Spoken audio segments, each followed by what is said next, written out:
So this is something that I did different this year than I did in any other past year when I've set goals. Before I would listed out all the goals I want to achieve. This year I just did 3 personal, 3 professional. Okay. That's it. Things like the biggest things that if I achieve this goal, it means all my little goals get met. So I don't have to worry about any of the little goals. I just pull the big levers, right? It's the same thing I do with when I'm starting somebody in fitness. We're going to pull the biggest levers first, and then we'll deal with the little ones after we've got these big ones handled, right? Protein, water, movement. Got to do those 3 things every day. Focus on just those, and a lot of the other stuff doesn't matter nearly as much. So that's why I did that this year. Okay. So did you It's do definitely easier to you focus listed on. those sporadically there? List all 3 of each so that we know where you're at. Okay. All 3 of each is to do 40. I see I wrote it and I put it someplace where I can see it, but Yeah. it blends in. So, but I wanted to be able to see it every day.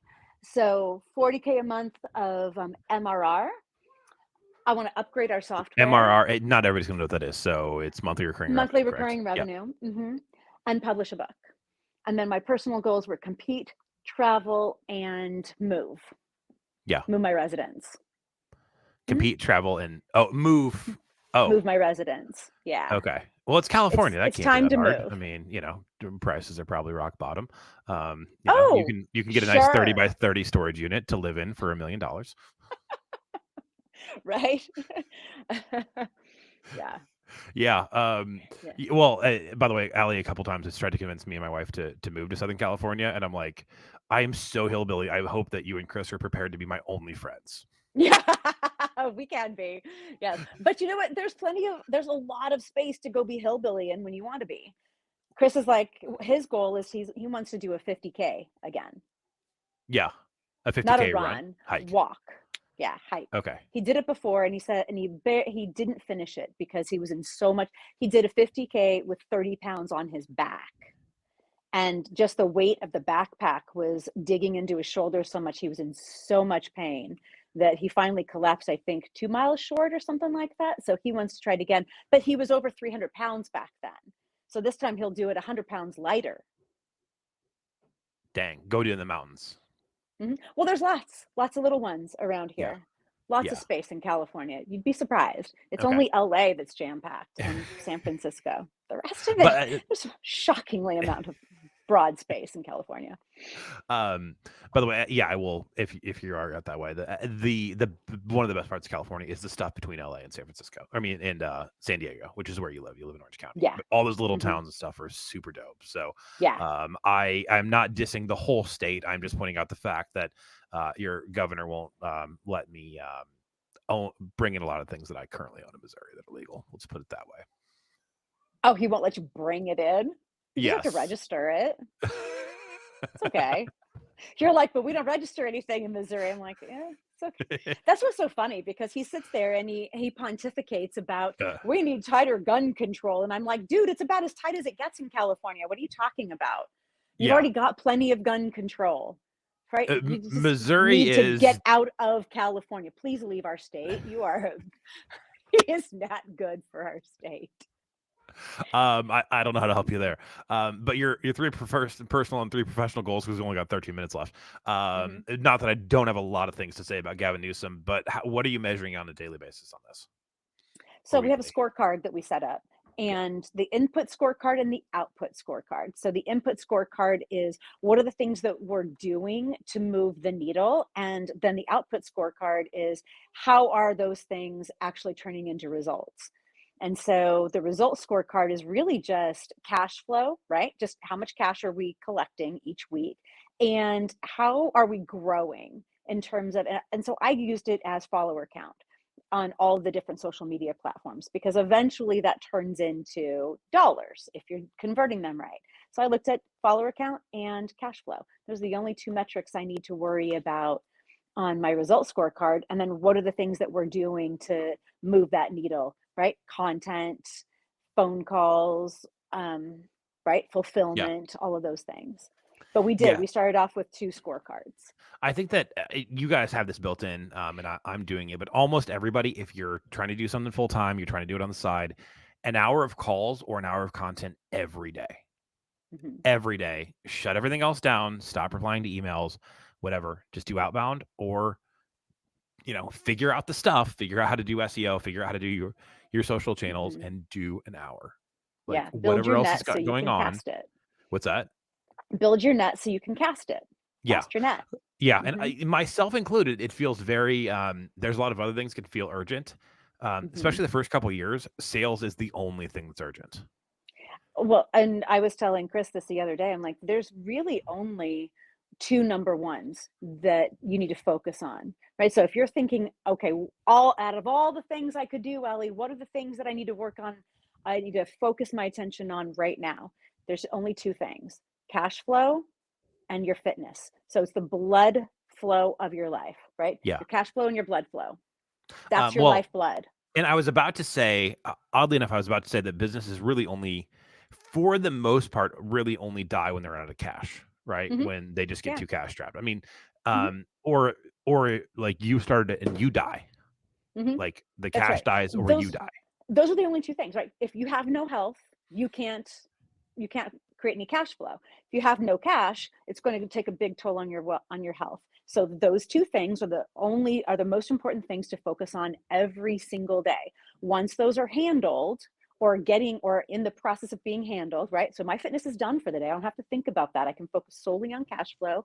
And then once that's done for the day, then I focus on my number twos, which are my family. And then after they're all taken care of, then I can focus on my number threes, which would be colleagues, friends, other people, right? Yeah. But it's okay if you never get to the number threes, or if you don't get to the number threes until the weekend when you finally have the bandwidth because you're not focused on cash flow on the weekend What did you say the necessarily. number three was, like friends, relationships, that type of thing? Yeah, friends, colleagues, people like that. Yeah. Your family, your immediate family, your kids and your spouse come before them, and then your health and your cash flow come before your spouse and your children. This is where most parents, most people screw up. They think, I got to take care of my family. So then they do that and they don't focus on their health and they don't focus on their cash flow. Or Yeah. they only focus on cash flow and family and not health. And they've got it backwards. You have to do those two number ones because your family is relying on you to do that. They cannot take care of you when you get sick and can't go to work, right? If you get really sick, everything falls apart really fast. So you Yeah. have to take care of your health before you go start taking care of your children and your spouse and everybody else Well, that and depends on you. we had this conversation on vacation with her 5-year-old because she was watching Bluey in the car, 'cause we're Mhm. driving back from Orlando to Missouri, and she's like, "Well, Bluey's dad's around all the time." And my wife's like, "Well, sweetie, those are 10-minute shows. They're not showing Bluey's whole life." Um, Right.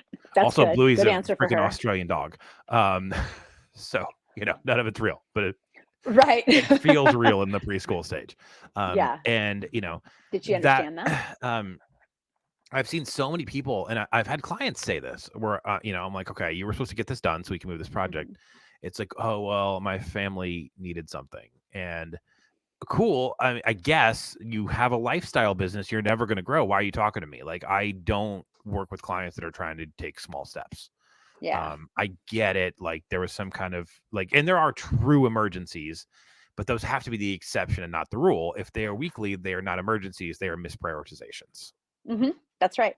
They're sacrificing their priorities for the people who are the loudest. Now, what I would say is what your daughter was trying to convey to you is, "I Yeah. wanna spend more time with you, daddy."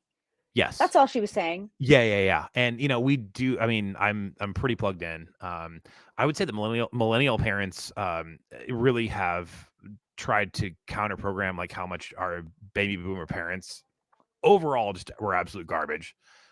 Sorry, but there. I just read an article about how millennials are just like pissed that baby boomers are not showing up to be grandparents. Like Yep, generationally, there are lots of yep. exceptions. But one of my friends pointed out, it But was for the like, most well, part, yeah. they didn't really do that much raising of us in the first place. You know what I mean? Like Right. they didn't do kid focused activities. It's like, hey, I'm going to play golf. Here's a set of golf clubs.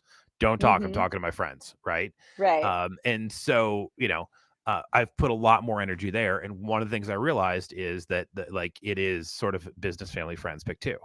And hate Mhm. to say it, but I got preschool kids and I Mhm.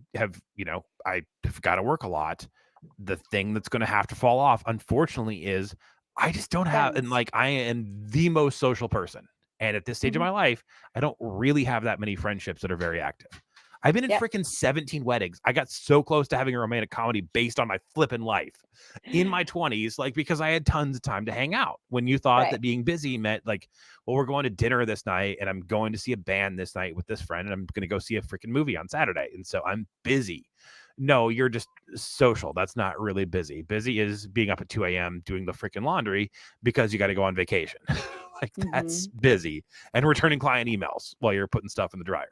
Like that's Yeah, busy. And but this is what so the 40s and 50s are like for our lives. We're what raising our children. So we're yeah, focused on that. And once they're off on their own lives, you'll have more time for friends again later. yeah, and that's okay. Mm. Like Yeah. and Everybody's but in the I same boat. yeah, I think that a lot of people It's okay. misprioritize that when they first get out and they're working for themselves. They're like, "Well, I need to Oh, prioritize my yes. relationships." And it's you need to prioritize not being homeless. That's right. You need to prioritize your cash flow and your health because your health will help you continue to create cash. And that feeds all those people that you're talking about taking care of. Yeah. Yeah. Yeah. They need you to do that. Okay. So that's your responsibility. And speaking of being responsible, we got like 4 minutes left. We better land the plane here with any final thoughts because you have another sales call because you're focusing on your cash. It's not a sales call, it's a client call. Okay, call. I Gotcha. have back-to-back client calls all day. So, one of the things that I wanted to make sure that we mention as we're talking about goals and things like that is that when you're trying to level up to a whole nother place in your life, you need to change your mindset. And the fastest way to change your mindset permanently is to process while you're doing cardio. It doesn't work so well with weights. Weights isn't consistent and rote enough for you to be able to tune your mind out. So, but that's what cardio is perfect for. So, for everybody that says, oh, I hate cardio, or oh, I only want to go take a class, like, listen, you're doing yourself a disservice. Do it while you're doing a really boring cardio. Process, listen to podcasts, read a book, listen to a book, work through issues in your brain. Like let yourself think. Let that be that time that you do that because you can hardwire your brain for success, and that is your chance every day to be able to do that. And so many people are just like, I hate cardio. Like you are missing the point. So Yeah. doing that is really valuable. What I'm really good at is not just communication but the mind body connection. How do you get the two of them to work in sync? How do you utilize your body to help change your mind? How do you use your mind to help change your body? And and that infinite loop that happens from here to here, right? That's what I'm really exceptionally good at. And so that's what I'm leaning into my gift. I was trying to run from it for a long time, and that's what 24 is about. It's about, okay, I'm going to lean into this gift because I'm probably one of the only people that people know about that can do precisely that thing. Yeah. And I guess there's a lot of people that need it. So that's what you're going to see a lot more from me coming in 24.